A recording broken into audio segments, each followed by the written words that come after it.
Today's shipment, lightweight block plus wall panel production line to Saint d'Ivoire. African, other Chinese entrepreneur successfully launched Hengde foam concrete block production line in Africa. Back in July 2024, the client first visited Hengde and immediately recognized our equipment, precision, as well as our full turnkey capabilities for lightweight block projects, from workshop planning, formula customization, equipment selection to installation and training.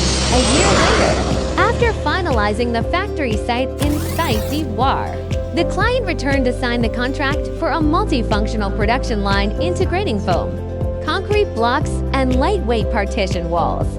Shipped equipment includes 2 gantry cutting machines, green block stacking clamps, palletizer, and peeling machine. Our after-sales engineers will accompany the equipment to Saint d'Ivoire for on-site installation, commissioning, and training. Ensuring rapid production startups, we will continue to follow up closely post-delivery.